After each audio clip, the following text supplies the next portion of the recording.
네, 행복한 아침입니다. 오늘은 하나님을 신뢰함으로 단번에 취하라, 하나님을 신뢰함으로 단번에 취하라는 제목으로 하나님 말씀 증거하겠습니다. 이게 무슨 동물인가요? 사자. 헷갈리나요? 네, 조금? 네, 사자입니다. 목사님이 이제 전도하러 가다가 아프리카에 사자를 만났어요. 사자가 막 잡으러 오잖아요. 목사님이라서 뭐 안 잡아먹나요? 뭐 이제 막 쫓아오는 거예요. 목사님 너무 그렇다 막 도망다니는데 한계가 있잖아요. 그래서 기도를 했습니다. 목사님 간절히 기도했어요. 뭐라고 기도했냐면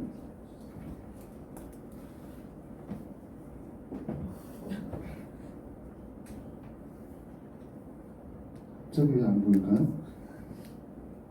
여하튼 안 보여 제가 좀 당황스러운데, 자, 하나님 저를 구별 살피사 저 뒤에 오는 사자를 기독교로 좀 만들어 주세요라고 기도했어요. 네. 그렇게 기도했어요. 기독교로 바꿔달라고 제 사자를.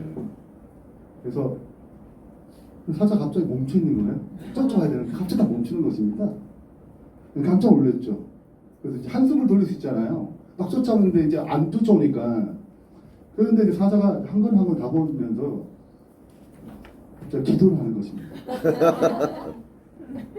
기독교가 됐어. 그래서 막 기대감을 가지고 경청을 했죠. 사자의 기도 내용은 다음 같습니다. 저에게 일정한 양식을 주셔서 감사합니다. 네. 여러분, 무엇을 위해서 기도하십니까? 나의 기도의 초점은 무엇인가요?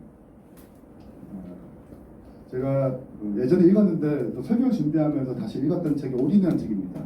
굉장히 좋은 책이에요. 저는 꼭 설교 한 번씩 권하는데요. 이 책 아주 좋은 책입니다. 이 책에 20페이지 이런 문구가 있어요. 우리의 이기심 때문에 내가 그리스도의 뜻에 맞게 기도하고 있는가 보다 그리스도께서 나의 뜻에 맞게 응답해 주신가에 더 관심을 쏟는다. 그러니까 나의 관심이 내 기도가 주님의 뜻에 맞게 초점이 아니고 나의 뜻에 내가 지금 구하고 싶은 이것에 맞게 주님이 어떻게 역사하시는가, 어떻게 응답하시는가 더 관심이 있다는 거예요. 그 다음 이 저자는 이렇게 얘기합니다. 나는 이것을 거꾸로 복음이라고 부른다. 그럼 복음은 뭐예요? 나를 구원하셔서 내가 누구께 맞춰지는 것입니까? 하나님께 맞춰지는 것인데 이유가 뭔가요? 내가 왜 하나님께 맞춰져야 돼요? 나의 인생을 가장 정확하게 아시고 가장 좋은 길을 인도하실 분이 누구기 때문에? 하나님이기 때문에 나의 기도가, 나의 초점이 하나님께 맞춰져 있어야 되거든요. 근데 우리의 이기적인 본성 때문에 내가 원하는 바, 내가 받고 싶은 기도의 응답을 받고 싶은 것이죠. 그래서 신앙에 대한 실패, 영적 실패가 왜 일어나는가에 대해서 이렇게 얘기합니다. 영적 실패는 어디서 오는가? 다 같이 볼게요. 시작. 하나님을 바라보지 못하고 나에게 초점을 맞출 때 일어난다. 그래서 하나님보다 내가 가진 고민이, 내 생각이, 나의 상황이 훨씬 더 크게 보이는 것입니다. 이때 실패하게 돼요. 자주 말씀드리지만 12명의 정탐꾼이 가나안 땅에 갔을 때 왜 그들은 38년 동안 방황했나요? 정탐꾼들이 뭘 보고 했어요? 가나안 땅은 족과 꿀이 흐르고 정말 좋은 땅인 거 맞아. 이게 객관적인 사실이에요. 근데 그들이 너무 강대해서 우리 메뚜기 같아요. 그 싸우면 안 되니까요. 이게 얘기했죠. 그렇게 해서 38년 동안 실패 시절을 보냈습니다.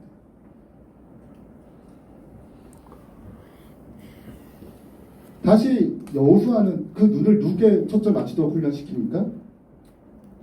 상황이 아니고 하나님께 맞추도록 훈련시켜요.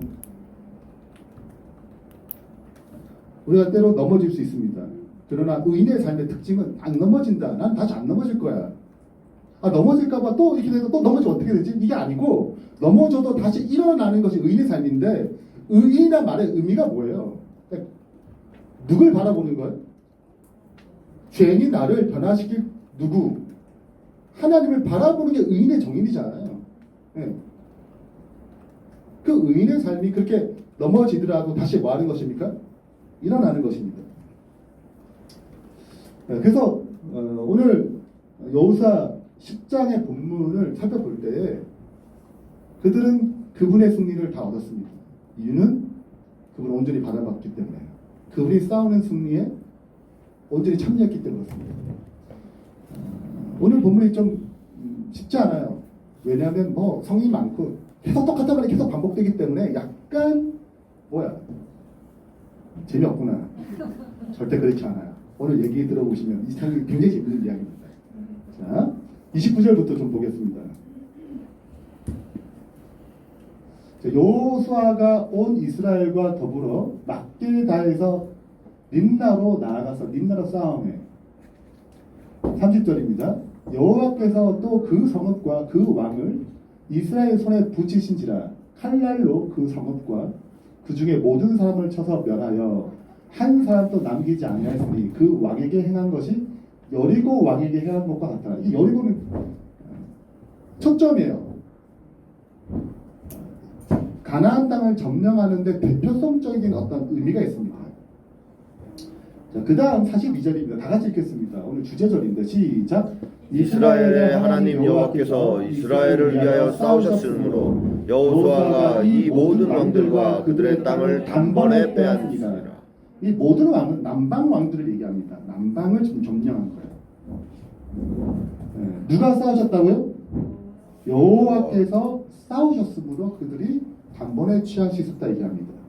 어떻게 이런 일이 일어나는지는 이 여호수아 10장의 배경은 여호수아서 9장부터 시작합니다.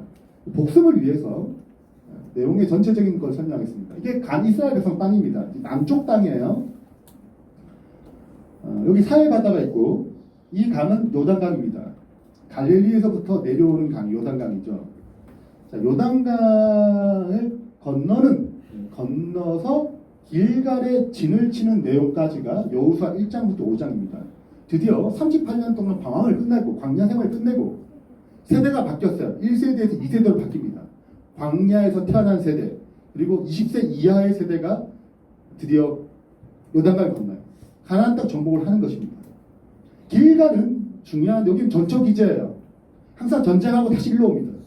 여기 뭘 세웠어요? 우리가 은혜의 기념비를 세웠어요. 요단강을 건넌 기념비를 세웠습니다. 우리도 계속 기념비를 계속 세워야 된다고 말씀드렸고 우리가 이 예배 순서에 왜 간증을 자꾸 넣는가? 그래서 은혜의 기념비이기 때문에요. 자, 길갈에서 뭘 배우는가? 우리가 지난주에 살펴본 것처럼 하나님의 전쟁관을 배웁니다. 이건 누구의 전쟁이에요? 하나님의 전쟁이에요. 자, 하나님의 전쟁의 특징은 첫 번째 누가 하십니까? 하나님이 하세요. 그래서 하나님의 전쟁은 하나님의 방법대로 하나님의 능력대로 하나님을 통해서만 전쟁하게 되어 있습니다. 그러니까 우리가 나서거나 그럴 때 전쟁이 실패하게 되어 있어요. 그래서 이것이 하나님의 전쟁일 때 하나님이 능력으로 하나님의 방법으로 일을 해야 됩니다. 그럼 왜 가나안 땅을 점령해야 되는가? 그 정복 전쟁은 세상과 무엇이 다른가? 세상의 정복 전쟁은 야욕적인 거예요. 우리의 부족을 채우기 위해서 약탈하는 것이죠. 이 당시의 전쟁은 즉 약탈입니다. 약탈 전쟁이 아니죠. 우리 지난번에 살펴본 것처럼 가나안 정복은 뭐가 가득 찼어요? 죄악이 가득 찼습니다. 그래서 그 죄의 값을 치르는 전쟁이에요. 그 심판을 합니다. 그러나 아직 하나님의 은혜는 여전히 남아있어서 이 심판 가운데 누굴 발견하길 바라는 거예요? 하나님을 발견하고 돌아오길 바라는 것입니다. 그래서 여리고성에서 누가 나와요? 희생 라합이 나와요. 그래서 여러분 보통 신앙은 마음이 높을 때 신앙이 되지 않습니다. 마음이 가난할 때, 힘들 때 그때 누굴 받아들일 수 있냐면 하나님을 만날 수 있어요. 자, 그래서 이제 이 전쟁관을 배울 때 그러면 하나님의 전쟁이면 우리는 뭐 해야 되느냐? 세 가지를 해야 된다 말씀드렸어요. 첫 번째는 이게 그분의 전쟁이니 뭐 해야 돼요? 물어야 돼요. 하나님 어떻게 해야 돼요? 어떻게 저성을 이겨야 돼요? 근데 여러분 이때 기본 전쟁 기본에서 이 5왕을 처리한 그 후로부터는 모든 전쟁은 디테일하지 않습니다. 왜? 원리를 다 끝났어요. 그러니까 1장부터 10장은 전쟁의 원리입니다. 1장까지 10장 딱 마스터하게 되면 그 다음부터는 기술하지 않아요. 그러니까 이겼다. 여호와께서 이기게 하셨다. 이게 끝이에요. 왜? 앞에 문제를 다 다뤘거든요. 그 뒤에 북방 전쟁도 다 심플합니다. 예. 오늘 본문이 뭐 싸워 이게 아니고 이 배경을 가지고 다 준비되었기 때문에 단번에 취할 수 있었어요. 아멘. 자, 그래서 첫 번째는 물어야 돼요. 여리고서도 물었고 요단강 건널 때 물었어요. 아, 전쟁은 그분의 전쟁이 반드시 물어야 됩니다. 하나님께 구해야 돼요. 하나님의 지혜를 구하고 하나님의 능력을 구해야 되는 것입니다. 이게 첫 번째입니다. 두 번째, 이렇게 물으면 하나님께서 뭐 하세요? 오늘 집사님도 하나님 음성이 되는데 얘기했죠. 그분이 답을 주세요. 그러면 뭐 해야 됩니까? 거기에 맞게 순종해야 됩니다. 얼마나 엉뚱해요. 여리고성을 자 이렇게 전쟁하면 돼. 이렇게 아니고 자 7번 돌아 매일 하루 한 바퀴씩 돌고 7번 돌면 그냥 무너져. 물론 고고학적으로 여리고성이 어떻게 무너졌는지는 지진 6도로 무너졌습니다. 그건 고고학적 발전 났어요. 근데 벌써 웃기잖아요. 하루에 한 바퀴씩 그게 상식적이냐고요. 그 여기서 뭘 준비하는 거예요? 그분을 온전히 신뢰하는 걸 배우는 것입니다. 그래서 그분이 뭐 할 때 우리가 그분에게 자문을 구할 때 그분이 말씀하시면 내가 순종하는 법을 배워야 되는 것입니다. 이게 두 번째 과정이에요. 근데 이 전쟁은 악을 심판하는 것이 가장 중요한 핵심이기 때문에 죄악을 끝내는 것이 핵심이기 때문에 이 심판하는 도구로서의 그 백성은 뭘 준비해야 돼요? 뭘 해야 돼요? 두자 성결. 그 성결을 준비해야 됩니다. 이 성결하지 않으면 심판의 정당성이 깨지는 것입니다. 나보다 더 나쁜 놈이 나를 때려. 이게 말이 안 된다는 거죠. 네. 그래서 백성의 성결을 계속 강조하는 것입니다. 아이석이 왜 졌는가? 아간의 성결 때문에 졌어요. 아간이 성결치 않았어요. 아간의 탐욕 때문에 아이성이 실패합니다. 그래서 첫 번째 여리고성은 잘 점령을 했어요. 그 원리대로. 근데 하나님께 묻지 않고 아간이 여리고성의 물건 훔침으로 말미암아 아이성 전쟁에서 실패합니다. 그 중요한 교훈을 배워요. 아, 이 전쟁 그분의 전쟁이구나. 반드시 뭐 해야 되고? 물어야 되고 이렇게 순종해야 되고 성결을 유지해야 되구나. 근데 왜 여리고 그 많은 강이 길잖아요. 많은 곳이 있는데 왜 여리고로 들어왔는가? 이유가 있어요. 이게 그냥 여리고로 갔는 것 같다 이게 아니고 이스라엘 땅을 딱 보면 북방과 남방 확 다릅니다. 저도 성지순례 갔다 왔기 때문에 남쪽은 굉장히 건조합니다. 위에는 풍성해요. 근데 전쟁을 할 때 전쟁이 자꾸 올라오게 되면 밑에서 올라오는 것보다 가운데를 치는 것이 훨씬 더 효과적이라는 것이 전략상 핵심이에요. 우리가 인천 상륙작전 아시잖아요. 막 부산에서 막 이렇게 막 헤매다가 인천 가운데를 자르는 거거든요. 그래서 우리가 승리했습니다. 똑같습니다. 남과 북을 동맹 맺지 못하고 가운데를 잘라버리는 거예요. 그래서 여리고성부터 들어오는 것입니다. 그래서 중부를 딱 공격을 해야 돼요. 여기를 딱 차지한 다음에 남방 차지하고 북방 차지하는 것이 전략이거든요. 근데 그 다음 아이성 다음에 이 가운데 이 중부 지역의 핵심 지역 이 기본입니다. 기본이에요. 그러니까 그 다음 전략지는 어디예요? 기본을 차지하는 것입니다. 이거 굉장히 중요한 요충지예요. 그럼 기본은 바보예요? 동맹을 벌써 맺었죠. 밑에 남부랑. 어떻게? 오면 이겨보겠다고. 근데 들리는 소문을 자꾸 들어보니까 이게 이길 대상이 아닌 거예요. 이러다가 전멸되겠어. 고민하다가 뭘 합니까? 여호수아 9장에 하친을 매주로 보냅니다. 하친 매주를 보내요. 근데 생각해보세요. 하친할 것 같아, 안 할 것 같아요? 분위기상 안 할 것 같아요.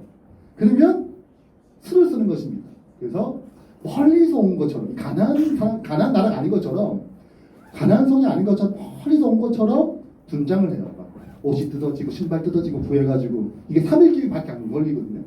그리고 뭐 떡도 막 상하게 만들고 막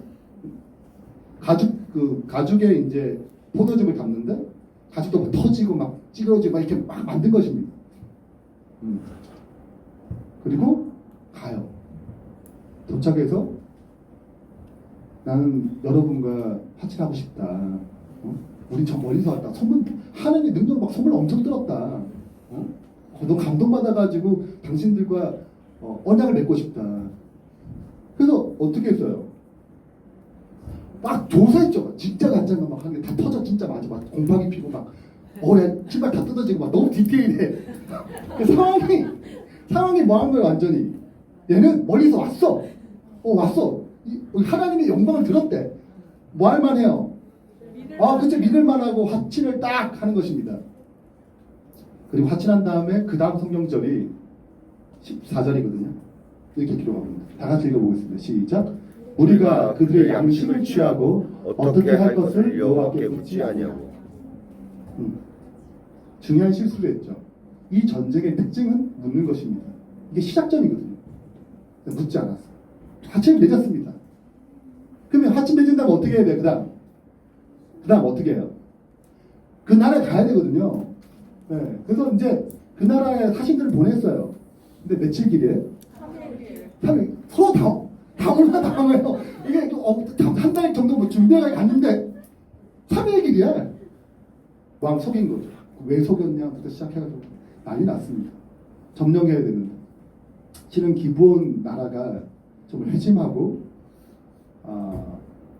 정직하게 얘기했다면 이 나라는 기생 나합처럼 살 수 있는 나라예요. 동등한 나라가 됐을 수 있었어요. 근데 뭐 한 것입니까? 속였죠. 여러분, 우리가 아무리 디테일하게 상황을 분석하고 해도 우리가 한계가 있어요. 그럼 하와에게 범죄할 때 뱀이 찾아왔습니다. 뱀이 그때 아름다운 동물이라고 했죠. 근데 뱀이 찾아와서 꼬셔요. 그거를 뭐 할 수 있는, 그 진실을 분별할 수 있는, 그 거짓을 깨뜨릴 수 있는 우리의 영적인 눈이 굉장히 빈약합니다. 이 상황 판단을 누구께 의뢰해야 되는 거예요? 하나님께 의뢰해야 되는데 이 일을 실패하는 것입니다. 어차피 우리가 자주 이런 일을 많이 해요. 상황 판단을 하는 것입니다. 많은 실패는 여기서 시작됩니다. 분석적이야. 맞아. 상황이 맞아. 12명이 정답을 갔다니까요. 상황이 맞아요. 적과 꿀이 흐르는 땅이야. 정말 거인 같대. 거기 철기 병계. 여기는 청동기. 저기 철기. 싸움이 안 돼요. 네, 여러분 중국이 아무리 수가 많아도 무기 차이가 딱 나면 영국에게 그냥 끝나는 것입니다. 금방 점령당하는 거예요.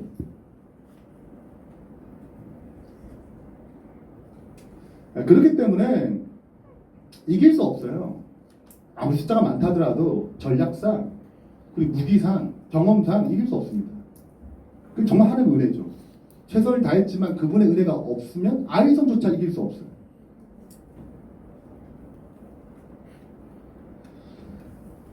그렇기 때문에 우리가 언제 우리 삶 가운데 어떤 일이 있든 누구께 구하는 훈련은 하나님께 구하는 훈련을 하는 것입니다. 우리의 제자 훈련 가운데 하나님의 음성을 듣는 사람 강조하는 중요한 이유 중에 하나는 그분의 지도하심을 구하는 삶이 진짜 그리스도인 삶이에요. 진짜 복된 삶입니다. 자, 문제는 화친까지 했어요. 좋아.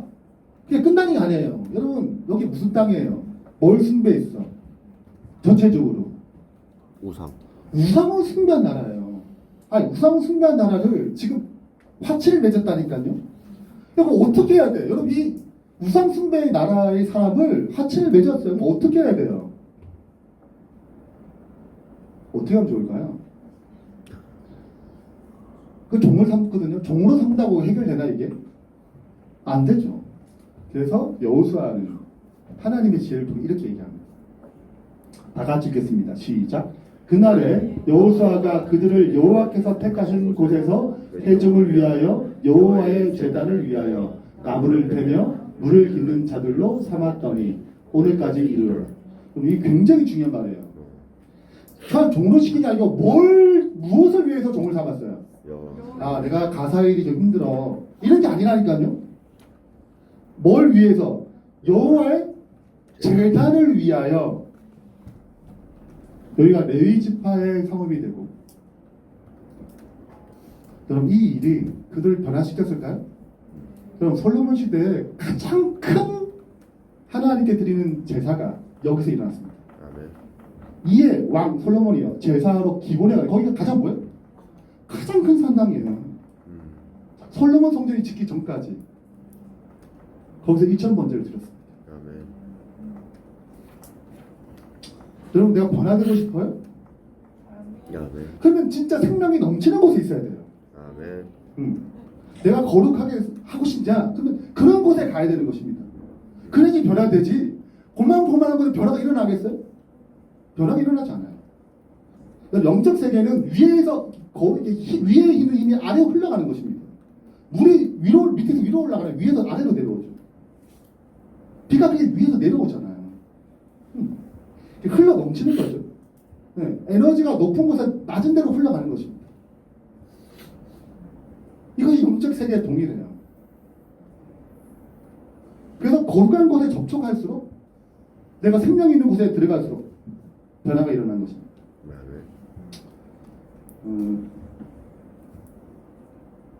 저희 집사님이 하는 이런 얘기를 했어요. 네, 제가 같이 살잖아요. 네, 저는 별로 이렇게 영향력을 잘 못 미치는가 봐요. 저는 이제 삼육열린교회 다니면서 저희가 삼육대학교에 다녔잖아요. 삼육열린교회 다니면서 자기가 너무 집사님들 또 이렇게 이런 모임을 통해 너무 많은 또 장로님들 통해 너무 많은 어떤 자극을 받고 힘이 된다는 거예요. 이것은 뭘 증명하냐면 생명력이 이 안에 역사한다는 것이죠. 어제 우리 청년 소그룹이에요. 어제 제가 청년 소그룹 했거든요. 저는 이제 계속 돌아다니니까 청년 소그룹에서 이제 요 반을 맡았습니다. 무슨 얘기 나오냐면 그 현주 자매가 제자 훈련할 사람이 이제 곧 생기는데 그 친구랑 매일 말씀 묵상을 하겠더라고요. 러빙 타임으로. 그래서 자기도 이제 기도하고 있었는데 보통 8시쯤에 말씀 묵상 좀 더 일찍 말씀 묵상하고 싶어서 그런 좀 아침에 좀 더 일찍 아침에 말씀 묵상하고 싶다고 이제 같이 이제 약속을 잡은 거예요. 근데 분위기가 어떻게 흘러갔냐면 아량 자매도 나도 혼자 말씀 묵상 잘 안 됐는데 나도 가면 안 되겠냐고. 여기 주연 자매인데 어제 처음 왔잖아요.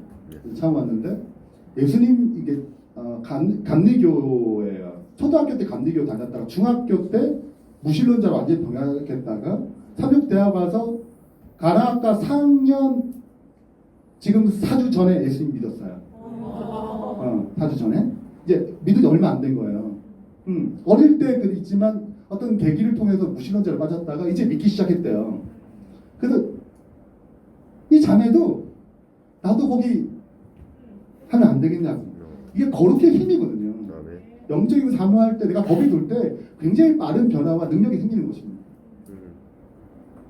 굉장히 저도 아침 사직으로 간다고 말은 했어요.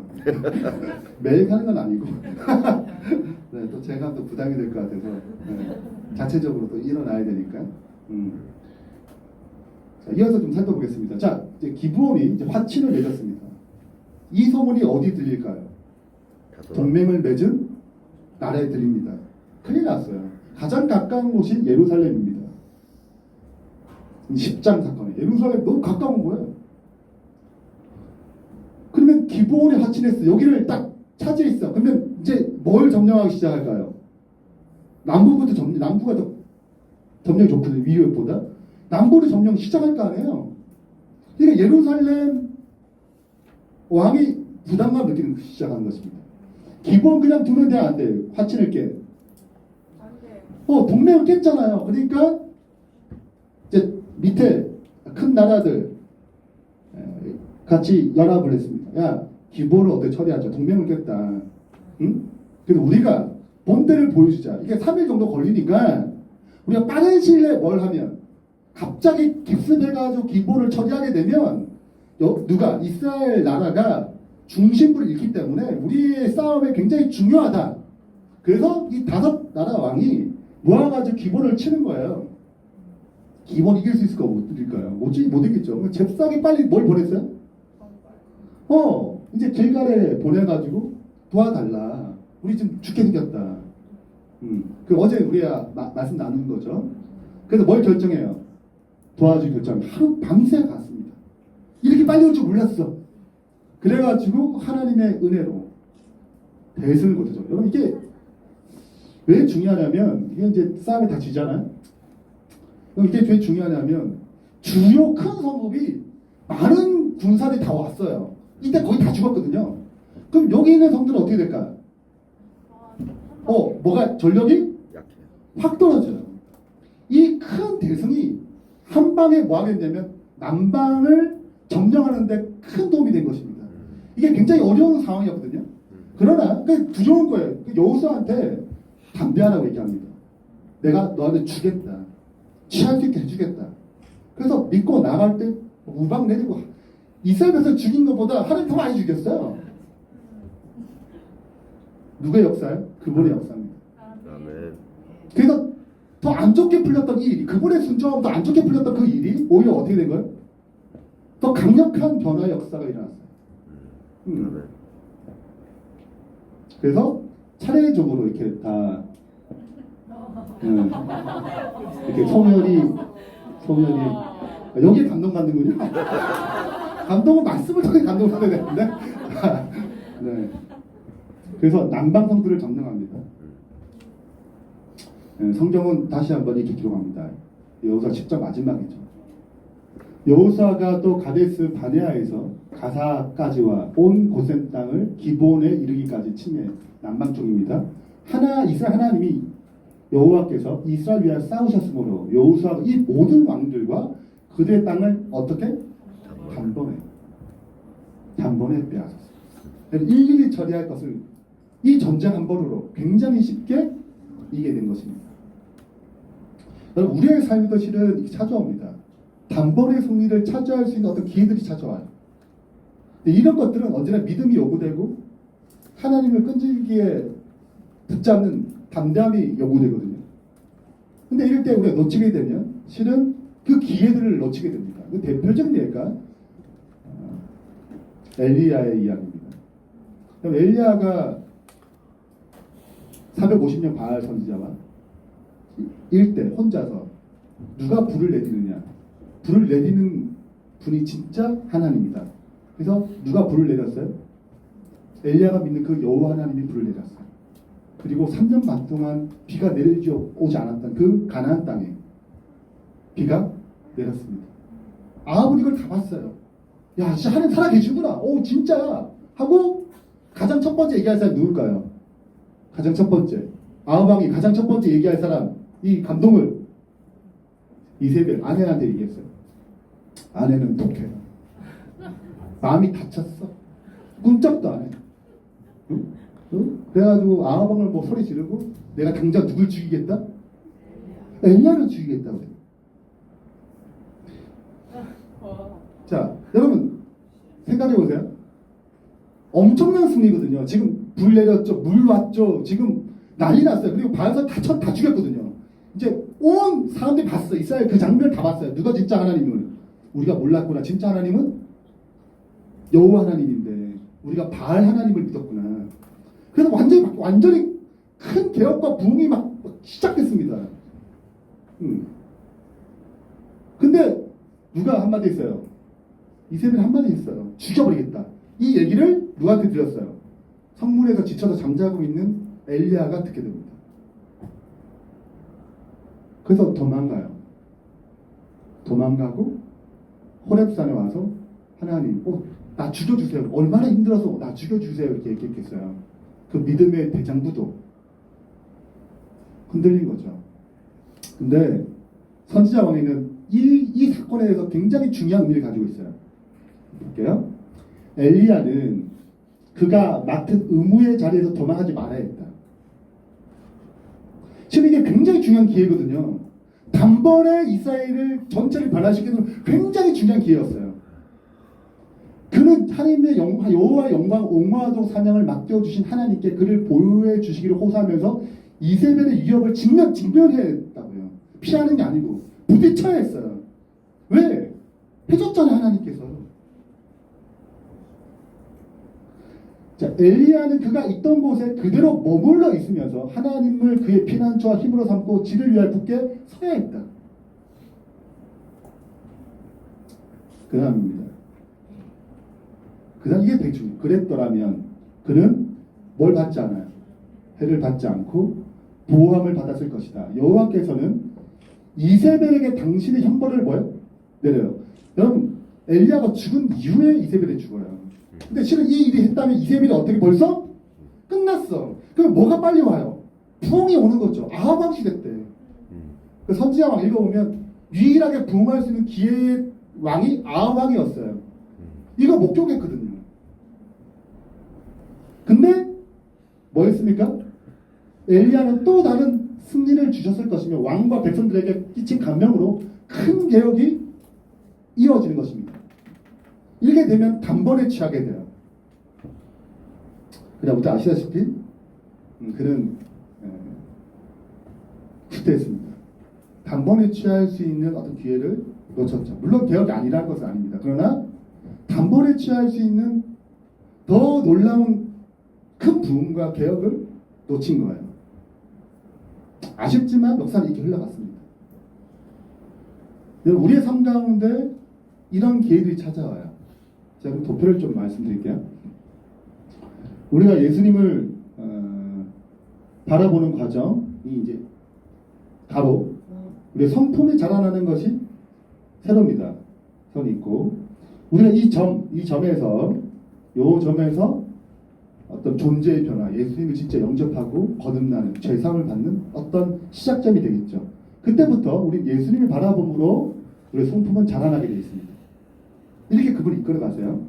근데 이렇게 자라날 때 일직선으로 이렇게 올라가는 게 아니라 일반적으로 거의 다 모든 사람들이 대부분 이렇게 자라납니다.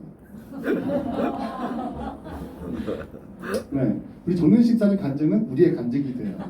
아멘. 네, 이렇게 돌아가는 거예요. 네. 이런 나의 약점 때문에 넘어지기도 하고 사단이 나의 약점과 어떤 강점 교만하게 만들잖아요. 강점은. 그리고 여러 가지 쾌락, 세상 쾌락으로 나를 넘어뜨려요. 이런저런 하나님께 집중하지 못하도록 말씀에 흥미 없도록 영적 생활에 몸이 건조하도록 무기력하도록 우리 삶을 이끕니다. 그럼 우리 이런 식으로 자라나요. 그러니까 턴할 때마다 뭐가 필요합니까? 회개하는 과정이 필요하죠. 그래야 턴을 하죠. 내가 영적으로 하나님 바라보면 놓치고 다시 뒤로 침륜에 빠지는 상황 가운데 있을 때 다시 회개하는 역사가 필요합니다. 그래야 다시 돌아가거든요. 근데 이런 관점쯤에 하나님은 매일 있지 않지만 어떤 특별한 단번에 취할 수 있는 어떤 사건과 계기가 주어집니다. 그러니까 인생에 이게 주어져요. 어떤 부흥의 역사가 주어지는 것입니다. 그런 기회들이 있어요. 그러면 그냥 이렇게 자라날 것이 원래 이걸 따르게 되면 성장 곡선이 달라집니다. 왜 단번에 취하는 것들이거든요. 그것이 나의 어떤 역경일 수 있습니다. 어려움. 내면에 해결하지 못한 여러 가지 문제들이 있을 수 있습니다. 고질적인 문제일 수 있어요. 어떤 것들은 영적 공동체를 만나가지고 거기서 그걸 통하여 단번에 성장할 수도 있어요. 어떤 사람은 제자 훈련을 통해서 하나님의 진리를 깨달음으로 변화의 곡선 자체가 완전히 달라지는 것입니다. 그래서 우리 삶을 이끌어가는데 굉장히 여러 가지 전환점이 있어요. 단번에 취할 수 있는 여러 가지 계기가 있다는 것입니다. 이걸 내가 믿음으로 전진하게 되면 반드시 어떻게 해요? 변화됩니다. 제자 훈련할 때도 대충 한 사람을 성장한 사람 보지 못했죠, 우리가 다. 네.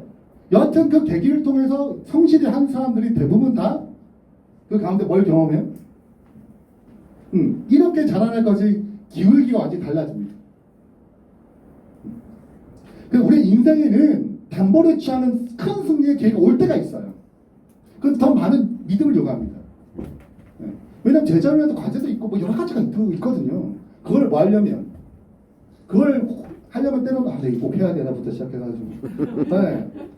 난 취향이 아닌데부터 시작해 별의별 얘기를 가해요. 다 뭐가 걸리는 거예요? 다 자기 자아가 있는 거죠. 깨트려야 될 자아가. 근데 그걸 뭔지 몰라요. 분별력이 없기 때문에. 그걸 깨트려야 할지 잘 모르는 것입니다. 근데 그것이 깨져야 되거든요. 그러니까 순종하게 될 때 뭐 하게 되냐면 그 인내의 시간이 모아서 뭘 해요? 변화의 기울기를 확 변화시키는 것입니다. 영적인 성숙의 크기가 달라져요. 우리 많이 간증 들어봤잖아요. 네, 그렇기 때문에 우리의 삶 가운데 이런 기회가 올 때 실은 어떻게 보면 기본이 뭐안 좋은 별로 안 좋은 일을 겪었던 상황이잖아요. 거짓말로 우리를 하치 맺었으니까. 그러나 그걸 순종함으로 나갔을 때 더 큰 승리를 잡을 수 있는 계기가 됐습니다. 아멘. 아무도 몰라요. 여러분 삶 가운데 이것이 여러분 삶의 터닝 포인트로 될 수 있는, 더 크게 성장할 수 있는 큰 부흥의 길이 여러분의 지금 당하는 시험과 지금 제자 훈련하는 과정 가운데 그 은혜가 임하길 바랍니다. 아멘. 결론을 맺겠습니다. 세 가지 교훈을 크게 살펴봤는데 첫 번째는 화친의 부분입니다. 속이고 왔어요. 우리가 아무리 상황을 잘 판단하더라도 영적 분별력이 있지 아니하면 우리 많은 것을 놓칩니다. 네. 보이스피시 그게 많은 사람 넘어가요. 그게. 네. 우리 상황으로 판단하지 않고 하나님의 판단이 필요합니다. 네. 그 사람들이 굉장히 급하게 몰아가거든요. 딴 생각하게 되면 뭐하니까 들통나니까 굉장히 급하게 몰아갑니다. 그게 특징이에요. 사단이 우리 삶을 굉장히 급하게 몰아갑니다. 하나님의 음성을 듣지 못하도록, 하나님의 판단을 구하지 못하도록, 마치 이게 진짜인 것처럼 몰고 갑니다. 감정과 이성이 다 속아요. 그래서 언제나 여러분 어떤 급한 결정이라도 그분께 잠을 구하길 바랍니다. 이것이 그리스도의 삶의 형통한 비결입니다. 두 번째입니다. 기본이 변화되어야 했어요. 어떻게 변화됐어요? 어느 곳에 둠으로? 거룩한 생명력이 넘치는 곳에 자신을 둠으로 변화됐어요. 여러분 그래서 그런 곳에 두어야 돼요. 우리가 지금 16명의 구도자들이 있거든요. 다 성경 공부하는 구도자들이에요. 그런 분들도 더 거룩한 곳에 자꾸 어떻게 접촉시켜야 합니다. 네. 그러면 더 빨리 뭘 경험할 수 있어요? 하나님을, 그 생명력을 경험할 수 있는 것입니다. 마지막으로 난방을 단번에 점령했습니다. 인생의 다른 것들을 단번에 취할 수 있는 큰 승리의 기회를 찾아와요. 그걸 우리가 단순히 분별할 수 없습니다. 그냥 내가 하나님을 신뢰하고 담대한 마음으로 전진하게 되면 마침내 그걸 알게 돼요. 그게 단번의 승리임을. 그래서 사소한 것들이 별 문제가 되지 않아요. 너무 단번에 큰 승리를 경험했기 때문에 그 어려운 것들을 내봤기 때문에 이런 것들이 크게 와닿지 않는 것입니다. 쉽게 이길 수 있는 거죠. 오늘 우리의 삶 가운데 여러분의 산지들이 있어요. 그 산지는 밖이 아니고 어쩌면 내 안에 있습니다. 내가 정복해야 할 죄들, 나 연약함, 하나님 바라보지 못하고 나에게 집중되는 그런 모습들, 그런 것들이 그분을 바라봄으로 담대히 취하는 신실한 백성 되기를 바라면서 말씀 마치겠습니다. 아멘. 우리가 찬양과 결심기도 시간입니다. 오늘 주제곡이 이 산지를 내게 주소서입니다. 주님을 주신 땅으로 한 걸음씩 나아갈 때 수많은 적들과 경고하는 성이 나를 두렵게 해요. 여러분 삶 가운데 이런 것도 있습니다. 어쩌면 직장의 문제, 어쩌면 학업의 문제, 아니면 내 내면의 여러 가지 고민들, 말 못한 사연들, 신앙에 대한 염려들이 있어요. 그것을 그 산지를 어떻게 취해? 하나님을 담대히 의지하고 취하는 것입니다. 이 축복이 우리 이자 이만 주의 백성에게 임하기를 간절히 바랍니다.